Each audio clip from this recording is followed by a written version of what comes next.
The Last White Hunter. Reminiscences of a Colonial Shikari. By Donald Anderson with Joshua Mathew. Read and recorded by Apratim Viraj Singh. Chapter 4. Shikar Days. The joy of sitting in an Indian jungle is an indescribable feeling. And if you truly love the wilderness and all its creatures, an evening can provide you more entertainment than any cinema. And the best part is, it will be like no other evening you've seen before, even if you've done it 1,000 times already. Like my dad, I too started to enjoy the thrill of doing this over time, and towards my last days of hunting, I never felt disappointed if I did not shoot anything. The feathered species are the first ones to announce the lengthening of shadows. The red jungle fowl and the peafowl give their distinct cries as they settle in for the night. Most birds are diurnal, and their gossip and song at the end of the day are replaced by the more somber notes of the owl and the nightjar family. The owls give a low, eerie lament, while the soft chuck-chuck of the nightjar increases its tempo till it sounds like a small machine and then gradually ceases. The mammals have their own signature sounds. The bell of the sambar, as he warns his herbivorous brethren that their nemesis is about, echoed by the sharp cries of the spotted deer. The sound of breaking branches is often the only giveaway, as otherwise elephants are silent feeders. Unless mating, tigers and panthers are extremely silent, and the sounds that bears, hyenas, and jackals make are not that loud to be heard over great distances. When camping out in the jungle, one must know how to recognize these calls of the animals that will tell him if a carnivore is on the prowl. The belling of the sambar, the shrill call of the spotted deer, or the hoarse bark of the muntjac all point to a predator. These herbivores also call it panthers, but only an experienced hunter can easily tell by the extent of excitement and uneasiness conveyed in their cries, especially that of the sambar, as to whether a tiger or panther has been the reason for their cries. Jackals, too, give a high-pitched, unearthly wheeaw as they spot danger. A better sighted ally is the langur sentry, who will never fail to show his excitement with his hoarse bark. Birds such as peafowl and jungle fowl are less reliable, as they will sound an alarm for even a mongoose, but every sound is invaluable feedback. While these sounds can certainly get you excited, it is no match for the feeling that will overwhelm you when you see an animal, any animal, come close to where you are sitting. Of course, if it's a tiger, panther, or elephant, your adrenaline will shoot through the roof. But even a wild boar, snorting and complaining, looking for food, if right under your tree, makes for a most exciting time. There is magic in the air, and to those who have never experienced it, I would say that it's a loss that cannot be made up. It would be unfair to even hint that animals are the only source of interest in the jungles. Far from it. Trees that are hundreds of years old, some still standing, while others have crashed to the forest floor. Vines and parasitic creepers that lie entwined. Wild flowers that grow on shrubs and bushes. Fruit trees like figs that provide sustenance for the herbivores. Dry riverbeds and sandy nalas. Rock precipices and deep caves, desolate waterholes and green jungle pools. These are all part of the mystery and excitement you come across while on foot, and no 2 days can be alike, not even the experience with the same animal. Many people who have had the good fortune of hunting in India will unanimously agree with me that this sport is one of the most exciting, thrilling, and enjoyable things in the world. However, contrary to what most people think, my jaunts in the jungles were not always about shikar.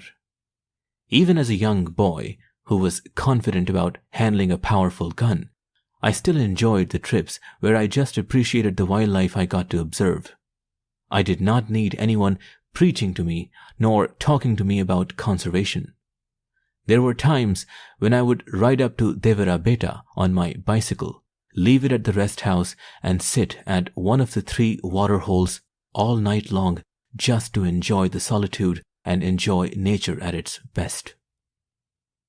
The rest house was a fair distance from the village, and so I had no choice but to take packed food with me, usually vindaloo with chapatis, which lasted 2 days, and that is all I would have.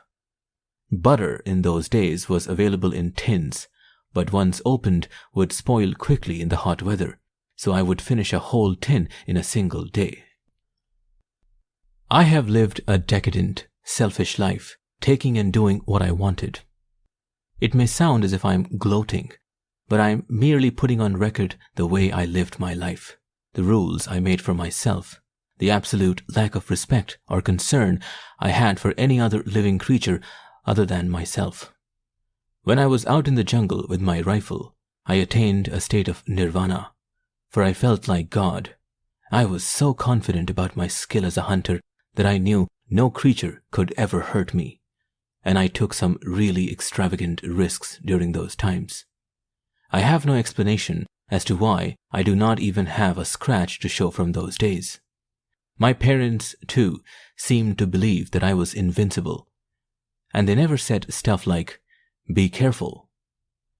I will not call it luck or karma or attribute it to my shikari guides or even my own skills, either as a tracker or as a hunter handling a firearm, for there is no logical explanation. Going by the law of averages, I should have had at least a dozen serious injuries, but I never had even one. I had my rules as a hunter. I never shot females or young animals or stole eggs from nests. This does not absolve me from what I did, because I realize that the only difference between hunting with a license and without is a piece of paper and the number of lives taken. Although I have never been seriously injured, the same cannot be said for my companions. Let me tell you of one such unfortunate incident that happened in Bandipur during the late 1970s.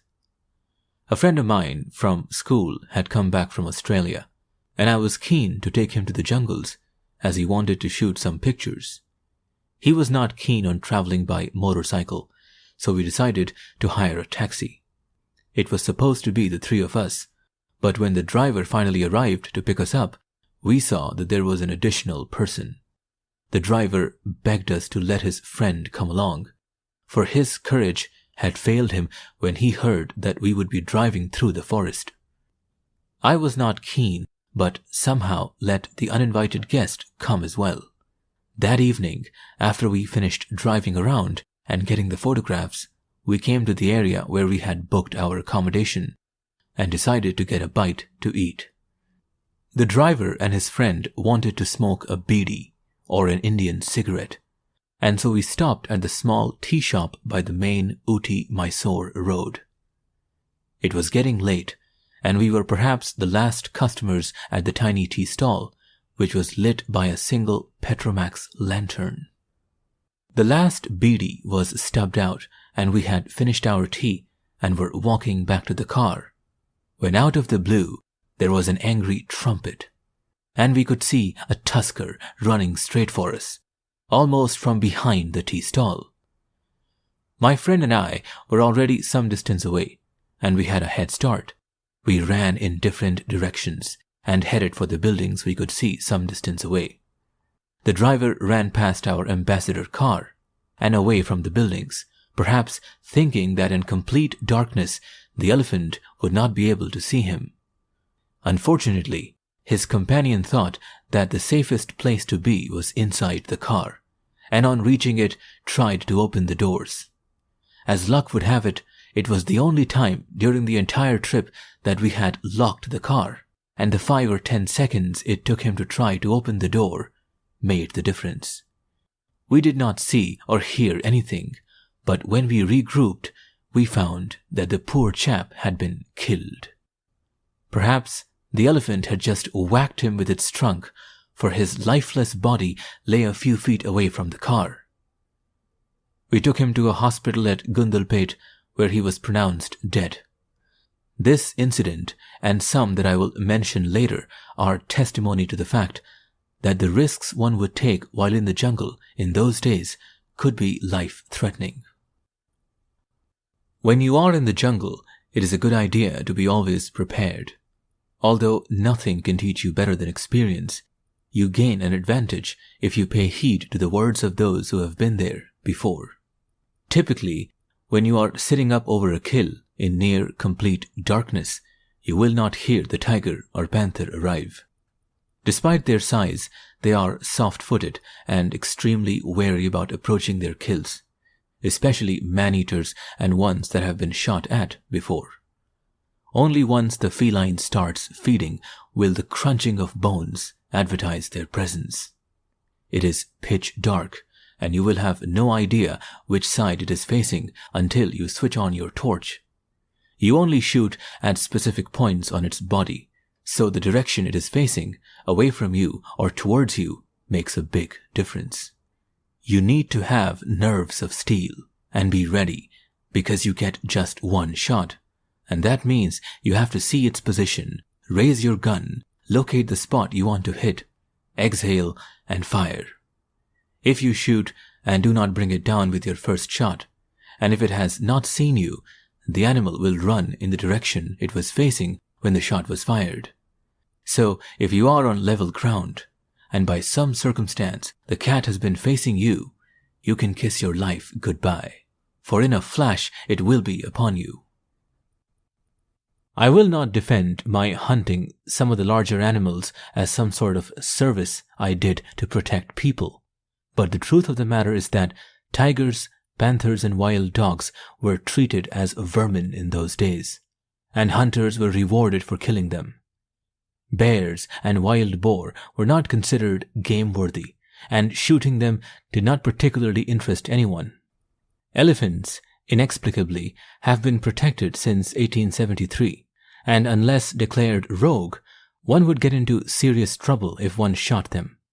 Again, I will not pass judgment on policy, but the fact remains that hunters like me indulged in hunting based on the strict rules laid down by the Forest Department, although one could always question our conscience for the acts we committed. Today, everything is done from the safety of cars and jeeps, and I am not talking just about tourists who visit the jungles, but even those who work for the Forest Department. I remember a time when the officers who worked for the department either rode on horseback or walked the area they were responsible for. It is hard to explain, but like the old-timers, I can vouch that one will feel a deeper connection to the jungle and its dwellers only on foot. Imagine a walk on a moonlit night. Your senses are so heightened that every cricket chirp or a twig break will tell you something. None of your senses are superior to those of the animals, but carrying a small 2-cell torch, wearing light rubber boots, and paying attention to the signals can ensure that you have a thrilling experience. When we visited the jungles, our first preference was to stay in forest rest houses. They were built in very picturesque locations by the British in all the South Indian states, and although there was considerable red tape to get permission to stay in one, it was always worth the effort. Many of them still stand today, such as Anayakatti in the Nilgiris, but others have been reduced to rubble, the one at Gulhati, for instance. The ones that survive today are a considerable improvement on their erstwhile state, as back in the day they were fairly basic. The thatched roofs would be covered with dry straw and came alive at dusk with rats and other creatures that would spend all night rummaging, squealing, and making such a ruckus that if one was not accustomed to this, one would find it very difficult to get some shut-eye. The presence of rodents would invite snakes that would follow them onto the roof, and that is another story altogether. The only recourse we had was to have a wick burning all night and stuff our ears with cotton to ensure nothing went in. I had been going to the jungles from a very tender age with my dad, and I have some vivid memories of those trips. It was in 1947, the year India won her independence, that I shot my first panther.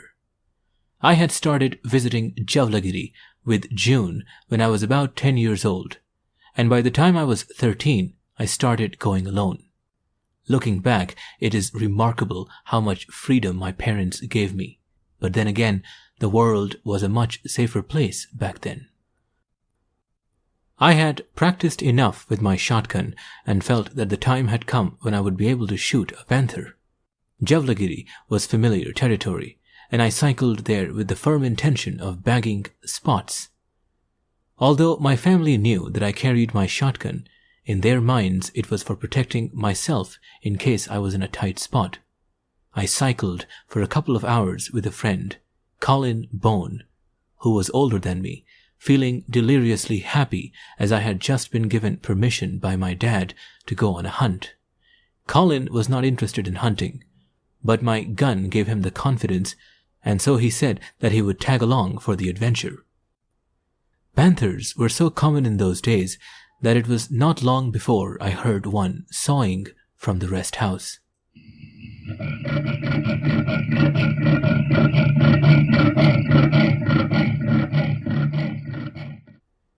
It was late in the afternoon, and the sound was incessant. I asked the guard at the rest house, and he explained that someone had shot its mate, and it could be seen on the periphery of the village on most days. Considering the fact that it was advertising itself, I thought it would be easy to find, and I felt as though I already had my first panther in the bag. As we got closer to the source of the sound, Colin's bravado vanished, and he stated that his girlfriend would be furious if something happened to him. Making a mental note never to have a girlfriend of that kind, I waved goodbye, walked a while, and started to stalk the panther. I had never done this before, and the going was difficult. I wanted to be absolutely quiet, did not want to get my shotgun to touch the ground, and most of all, I wanted to reach the panther before it stopped sawing, and I lost it forever. I was doing an awkward crawl with the shotgun in the air, stopping when the sawing stopped, and it seemed like ages. My knees and elbows were sore, and at a slight corner I sort of got up into a half crouch to take a breather. 10 feet away was the panther, sitting on its haunches and staring at me most inquisitively. I do not know who was more shocked, but I shot off both barrels in an instant. The recoil was so powerful, and since I was not fully balanced, I fell over backwards.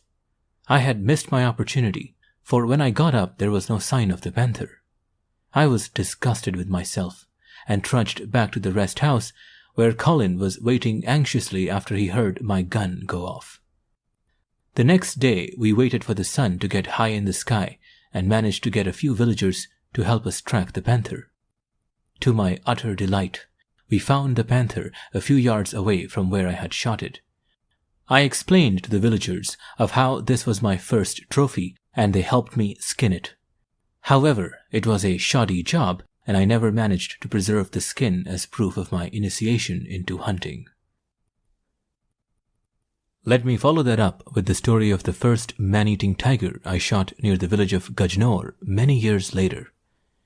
Even in those days, the land between Ubrani and Gajnor never held any thick forest, but was a desolate country filled with stunted bamboo, date palms, and thorn trees. The villages were few and were found mostly along the banks of a river that meandered through this area. The Mysore government had issued a notification and a reward for hunters with licenses to kill the man-eater that had become a menace. It was supposed to be particularly cunning and had avoided the hunters at the expense of 2 of its brethren who had been mistakenly shot. Its modus operandi was to carry off travelers on the highway between Chitraldurg and Shimoga towns. The tiger never had the courage to charge a cart, but would always sneak on these groups of people when they stopped for a break.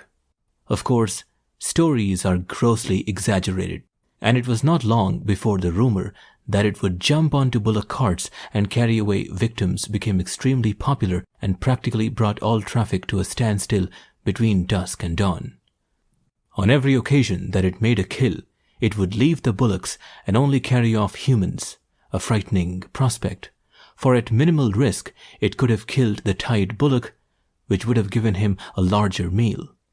Instead, it chose humans, making it a connoisseur of human flesh, and I wondered how I would ever get it, considering I had never done this sort of thing before. A long period of immunity had encouraged such confidence in the tiger that it even made occasional raids into the town, sometimes not even waiting for nightfall. Apparently, there was a reason for the tiger's impunity. The villagers believed that its behavior was punishment being meted out by the gods who wanted to teach the villagers a lesson for abandoning ancient values and giving in to temptation from the bigger towns. I landed up at the traveler's bungalow about 10 miles from Gajnor. The country was open for several miles on all sides of the bungalow, the forest beginning some 4 miles west, where the road descended a kind of ghat into the valley leading to the Bhadra River. It was this spot that the man-eater was said chiefly to frequent. For once, I could not afford to tie baits, hoping for it to turn up. I knew that it would not take baits, and I did not want to kill another innocent tiger. However, on 2 nights, I sat upon machans at likely places, yet no tiger came. When I was at Gajnor, I would hear of its exploits at Ubrani, and when I would go there, obviously a couple of days later, it would have moved on. It was frustrating. I had taken a week off, and my time there was drawing to a close. On Friday morning, the luck that had so far eluded me changed. Unfortunately, it ended the life of a young man who was taken from the field where he was working. If I could have convinced the distraught relatives to leave the body where it lay, I might have got a shot when the man-eater returned to complete his meal. However, I did not know anyone from this village, and I did not have such single-mindedness as to ask them to leave the body as bait. However, I vowed to avenge the death of the man and was racking my brains to find a way to do this. Clearly, the man-eater would come back, but how soon would he discover that the body had been removed, and would it come close enough to give me a shot? After much deliberation, the only solution I could think of was to get the meat of a goat, the cheapest option, and wrap it in clothes in the hope that this would at least convince the tiger to approach the kill. Knowing its penchant for human flesh, the first mouthful would perhaps give the game away, but then I hoped I would have had enough time to get it within my sights and give a satisfactory response. My idea was met with such skepticism that some of the elders even laughed. Yajman Re, this is not an ordinary tiger, but the devil himself. Taking away the body would be acceptable, but attempting to fool it will bring immeasurable misfortune upon us. I gritted my teeth and explained that things could not get any worse than having a man-eater around. Luckily, money is an expedient in most situations like this, and I managed to get help to set up a machan as well. It was an uneventful night, although several times I got up with the feeling that I was being watched. It was just paranoia, but it was a horrid feeling, and despite the rifle by my side, I felt very vulnerable. Early next morning, feeling dejected, I got off from the machan and started trudging back, when all of a sudden, in the distance, I saw a dark shape. It was looking straight at me, and I froze. I do not know why, but I started to shiver, and it was not because of the cold. Then, with a small shake of the head, it trotted off. It was a jackal. I nearly sat down in relief. Clearly, my nerves were on edge. By midday, I knew why I had not seen the tiger that night. A mile away from the bungalow, it had killed a small girl who had gone to the edge of the field to answer the call of nature. I was informed that the girl had been eaten completely, so there was no point waiting for it there. Then, for the next 2 days, there were no kills, and I had to get back to Bangalore. The man-eater then disappeared for a bit, and it was believed that it had wandered off or died, and people were relieved. Their joy was temporary, for within a month it struck again, repeating its tactics of sneaking up behind a bullock cart that had halted for a break, carrying off the lone cart man, who apparently believed that the man-eater was no more. As the incident had happened close to the village, the tiger did not get the opportunity to finish its meal. The place where the body was found was just beyond a culvert that went over a small stream. Perhaps it was fate, but I had decided to visit the place on the same weekend, and I had no sooner got off my bike than I was informed about the incident that had occurred that morning. Needless to say, the body had been taken away for the last rites, but I was sure that the tiger would return. Although the man had been killed on the main road, his body had been dragged for some distance into the undergrowth. It suited me fine, for I was able to find a ficus tree close to the spot, and with help from the locals, to put up a machan. There was no cadaver, and I had no choice but to get a buffalo to satiate the man-eater's hunger, and again hoped that it would not get too perturbed about the switch. The machan was a small charpoy, or a traditional bed slung with rope, fastened securely to the branches of a tree and surrounded by a screen of boughs, while below me was the unfortunate bovine at a spot where two jungle paths intersected. Soon the last rays of the day disappeared, and the moon began to cast spectral shadows as it rose from the earth, bringing out the sandy road in pallid clearness amongst the shadows. It started to grow cold and quiet at the same time, the birds of the forest having gone to rest till the morning. Far away I could hear the faint bark of the village dogs, and the only other sound was that made by the tree crickets. Soon it became so dark that I was resigned to spending the rest of the night dependent on my hearing, not my sight. I have neither acquired the patience my dad had, nor his ability to stay awake through the night, and embarrassing as it may sound, after a while I fell asleep. I got up with a start. A distant roar from the east had woken me up. I gripped my rifle, but there was silence, and then I heard it again, this time from a different and somewhat nearer point, and then again, betraying the tiger's zigzag course. I was hoping that it would come onto either of the paths and see my buffalo, or at least hear something worth investigating. Judging from the last sound, it was still a furlong away, so I took a chance and shone my torch at the buffalo, and realized that it was fast asleep. It had not heard the roars, so it was either a heavy sleeper or tone deaf, and neither suited me. I wanted it to give itself away, so I used a rather unsporting method of throwing a couple of my cartridges at it, hoping to wake it up. I do not understand buffalo too well, but its low grunt in response seemed to say, "Just go back to sleep, you two-legged moron." Famous last words, for that perhaps betrayed its presence, and in less than a minute came the sound of the tiger's rush, and then, in almost complete silence, it killed the buffalo. All I could hear were the sounds of its legs kicking out, furiously at first, and then feebler and feebler, till it completely stopped. The day had not dawned, and my watch showed the time as 5:10 a.m. For a few minutes, the situation remained as I have described, and then I heard the unmistakable sound of a heavy body being dragged along the forest floor.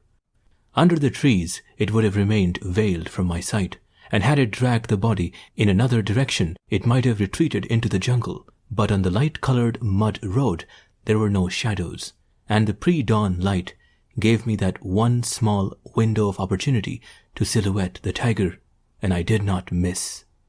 My perfect shot killed it on the spot, and soon the glorious morning sun bathed my first man-eating tiger and me in soft light and created an unforgettable memory. Unlike my dad, I do not believe in ghosts or the supernatural. However, there have been a few occasions in the jungles when my ironclad theory has been questioned. I was frequenting a small village called Thali, also called Little England by the British, to get rid of a panther that had started attacking the villagers. It had started out killing goats, but it had gradually lost its fear of humans, and from baring its fangs to actually jumping on herdsmen, the progress was rather rapid.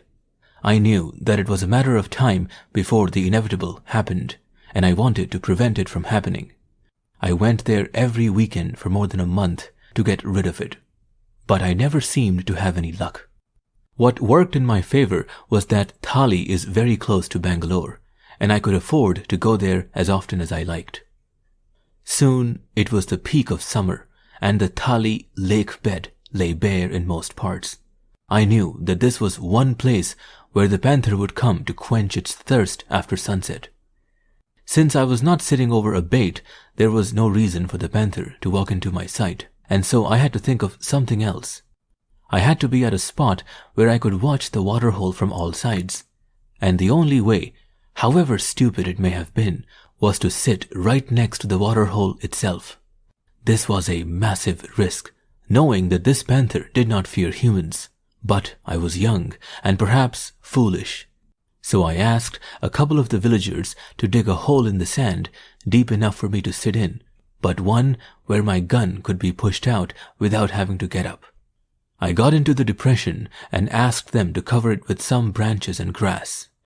Considering that I had to sit in it all night and also have room to maneuver in case the panther came from a different direction, I got them to make some adjustments till I was finally ready. The duo left, muttering to themselves within earshot that they would never see Durai ever again, which certainly did not do my confidence any good. The setting of the sun turned the sky to various hues of pink and purple, and soon the birds of the night came alive. I realized that it was going to be a tough night, for the heat from the sand was making my vigil extremely uncomfortable, and unlike a machan on a tree, I did not get any respite from an occasional breeze. If it can be believed, despite all this discomfort, I fell asleep.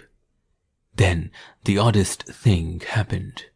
I felt that someone I knew was warning me of danger.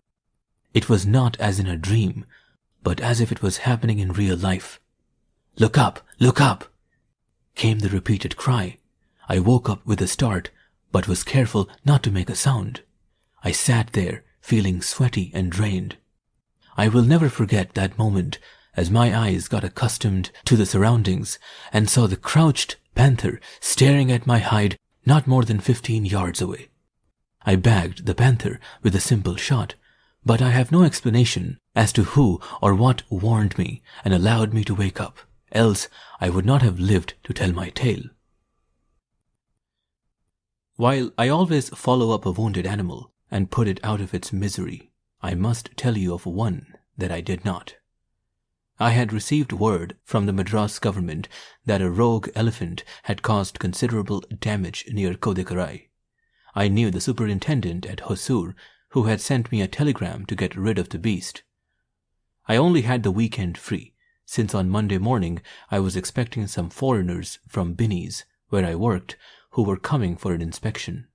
I was sure that I could bag it over the weekend, as elephants are not as hard to find as tigers or panthers. I left for Girheti on Friday evening and reached the bungalow.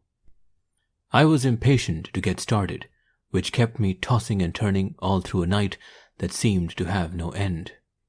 At last the day broke, and I was up and ready for a quick meal of leftover sandwiches and freshly brewed coffee. My tracker was on the veranda, waiting for me, and after a quick discussion, we started off. The sun was gently kissing the horizon, and our path lay shrouded in a gradually rising mist that was playing hide-and-seek with the lofty crags that lay in the distance.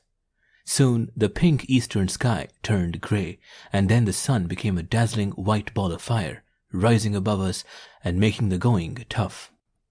After about 5 miles, we reached a small patch of cultivation where the bull's artistry was evident. The crops were completely damaged and were interspersed with its fresh spoor in the soft mud. It did not seem to be in any particular hurry or have an agenda, for the tracks kept criss-crossing each other. It was unbearably hot now, and I had to stop at intervals to parch my thirst, but my tracker seemed oblivious to the conditions. I realized that we were moving at the same pace as the elephant, as the tracks and dung were as fresh as when we started off. We stopped and ate our lunch under the shade of a bamboo clump at about 3 o'clock, ensuring that we had no company. We knew that the heat would slow it down, and although the pachyderm had no idea that it was being followed, we had to be careful. Suddenly, my tracker gesticulated with his arm and squatted, and I froze. Gradually, I edged closer towards him and was rewarded with a magnificent spectacle. Standing under the shade of a large tree, nearly motionless except for the occasional flap of an enormous ear, was the rogue. Its tusks were not long, but quite thick, and I gauged that it was a young bull. I was exhausted, but the built-up adrenaline got me shaking. So I sat still for a good 5 minutes, realizing that the wind was not blowing to its advantage. The bull was a long way off, but some 30 yards from it was a small bush, and that was what I set my sights on. If I reached that spot undetected, I had a good chance of bringing it down. I crawled out on my stomach, 1 inch at a time. It was extremely hot, and the burning sand made it extremely uncomfortable. I reached the bush, where, knowing I was fully concealed, I got onto my haunches and then slowly to my knees. I tried to synchronize my movements as it threw dust on its back, and it gave me a small window of opportunity to mask any noise I might make. As I cocked my rifle, I felt the wind change, and I trembled, waiting for the inevitable. I could see the tips of its trunk curl in my direction, and in an instant it was on guard, ears flattened against the sides of its colossal head. It moved in exaggerated slow motion to face me, almost as if it did not want me to know that it had discovered me. I did not allow that to happen, for head on, I had no chance of bringing it down. My rifle spoke, but clearly I had missed my mark, for it did not crumple down into a heap as I had expected. Instead, a scream of rage and pain was all I could register, and it was off. Apart from being too tired, all the frustration of the morning bore down on me as I did the stupidest things possible. I fired into his disappearing haunches as any inexperienced amateur would do. I certainly did not miss, for an ear-splitting response ensued, and the jungle then receded into a hush. I tried to avoid the disapproving look of the tracker and instead peered in the direction where the pachyderm had vanished. More for my benefit than his, I exclaimed. He cannot have gone far. The 2 bullets would have certainly caused grievous injury. No words were needed, but my tracker's scornful eyes said just one thing. I wonder which of the 2 creatures had something up its rear end. We reached the spot where the first bullet had hit it, and I saw a large blood spatter on the ground. I was keen to follow up, but my tracker objected, saying that though he could cover any distance, the sun would be setting in about a few hours' time, and we were a considerable distance away from civilization. He felt that as it got dark, we were certain to meet tigers, bears, ghosts, and other creatures that seemed to spawn from his fertile imagination. However, his jibber-jabber was in vain, and I pulled the rank and vehemently decided that we were going to get the elephant, no matter what. I reloaded my rifle, and 2 people with diametrically opposite expectations set off, following the blood spoor. The jungle showed unmistakable signs of the tusker's passage through it. The bent and broken sprigs and bamboos, crushed and trodden down, liberally besprinkled with blood, indicated that it was hit hard and must have been in considerable pain. Soon the topography changed, and we came into an open area where the elephant's rage was all the more evident. Small trees lay uprooted and broken, rocks were strewn around. I had never seen anything like this before. Clearly, my tracker had not either, for he realized what it meant if we came across this creature, or rather if it came across us. The Dorai, with his ridiculous shooting skills, would ensure that both of them would never see their families again.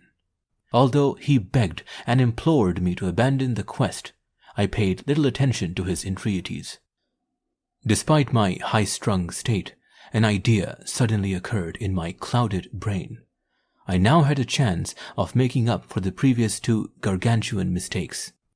Being under the impression that the elephant had gone in a westerly direction, I thought that it would have to break cover from the dense foliage and charge up an incline to reach me. So I asked my companion to shout, clap, and draw attention while I sat ready with my rifle. His expression said it all. If all white men were as mad as this Dorai, the world had no hope. I felt sorry for him, for he tried to be a good sport about it, but all that came out was a hoarse, gurgling sound. So I yelled at the top of my voice, though it did not quite echo the way I wanted it to, and the sounds of crickets were the only sounds I could hear. Leaving my tracker, who refused to move an inch further, I started to follow the path that the elephant had taken.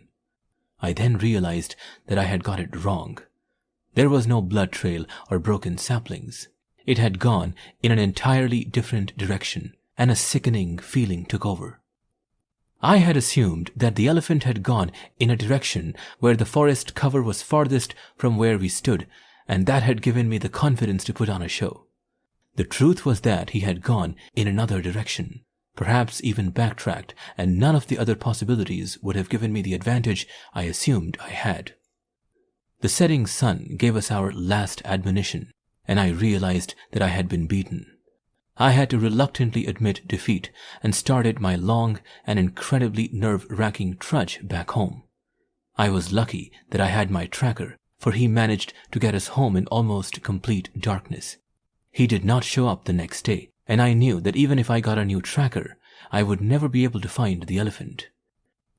I was extremely upset with myself for the 2 shots, and more importantly, for letting the animal live in pain for whatever time it had left.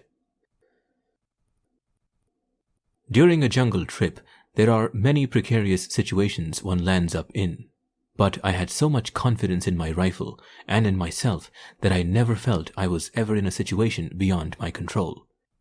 Yet, sometimes there are problems that cannot be solved with a gun. Ticks are a prime example and are usually transferred from animals like cattle and dogs found in villages to humans. In the forest, ticks are found in almost all animals, and one has to be careful not to get bitten. For not only can they transmit viral and bacterial infections, but they also can cause acute itching that will not go away for months on end. In the summer, it is a good idea to stay away from sleeping in places like cattle sheds, for you are sure to have the most uncomfortable night of your life. As you would have ticks in the hot season, in the dry season, if you visit certain jungles, you are bound to be covered with leeches. Here again there are 2 types. The first one is thin, almost like a caterpillar, while the other is thicker, almost as fat as one's thumb, and grows to the size of a 0-watt bulb. Both are potentially harmless. All they do is fasten themselves to some part of your body, drink your blood till they are about to burst, and then fall off. No pain, no side effects, but the sight of these creatures, especially in large numbers on one's body, is a revolting sight, and it takes considerable willpower and experience not to yank them off. The Indian jungle is not really as dangerous a place as most people from the cities believe it to be. I would say that most perceptions are based on the imagination of armchair tourists, and the rest is a result of exaggerated stories, often falsely embellished each time to make the storyteller appear a hero. Guns. I must have been 3 or 4 years old when I received a pea-shooter blowgun from my grandfather, and I was so fond of it that I would sleep with it under my pillow. A considerable upgrade was a silver electroplated Daisy air rifle that I got on my 6th birthday. I was thrilled to bits, because until then all my hunting was limited to the catapult, something I had become an expert at. The air gun is what I practiced with, and it made me a good marksman, for I would spend hours in our backyard shooting small targets. However, in my opinion, the first real gun that brought about the genesis of my hunting days was a 12-bore double-barreled shotgun my dad gave me for my 9th birthday. This was a hammer shotgun, which meant that one had to cock the hammer before firing. Forays into the jungle armed with my shotgun gave me a whole new thrill. Here was a gun that I thought would protect me against any creature that walked the earth.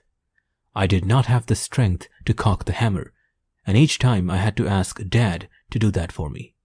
I would walk in front with the cocked gun while he followed some distance behind. I had to be very careful not to trip and fall, for if I did, the gun was sure to go off. I started to go for walks on my own, and it was the ultimate thrill for me to walk alone in a scary forest with a powerful gun, though I was reassured by the fact that my father and camp were not too far away. More often than not, I would not come across anything, as I had not mastered the art of tracking or moving without making a sound, so I would come back to camp and have Dad uncock the gun. Looking back, I am grateful to him for entrusting me with a weapon so early in life, but it eventually led to a frenzied passion, something I could never grow out of for most of my adult life. I owned a few shotguns after that, including a .404 double-barreled Jeffrey, but the best one I had was a greener 12-bore shotgun that I fitted with a bulb, and it served me well for close-quarter shooting. When it came to shooting elephant or bison, I used the .470 Nitro Express, but it was such a heavy rifle that despite my strength, I would often have a bloody nose after firing it. I had to make do with this weapon because I could not get my hands on the .416 Rigby, which was then supposed to be the best rifle in the world, popularized by Harry Selby while hunting big game in Africa. This was brought to India by the British, and to counter it, the Germans flooded the Indian market with their .423 Mauser.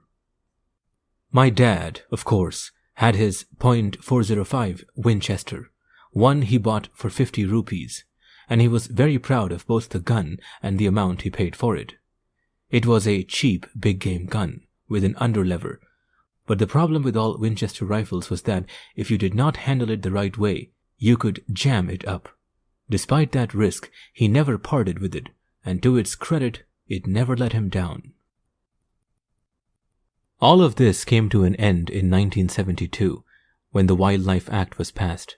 It saved the future of Indian wildlife, but gradually it took away the freedom that people such as I had all those years. Not the freedom to hunt, but the freedom of movement. Even without the act, my hunting days were on the wane, so I was not particularly upset, although there was a tinge of sadness about giving it up altogether.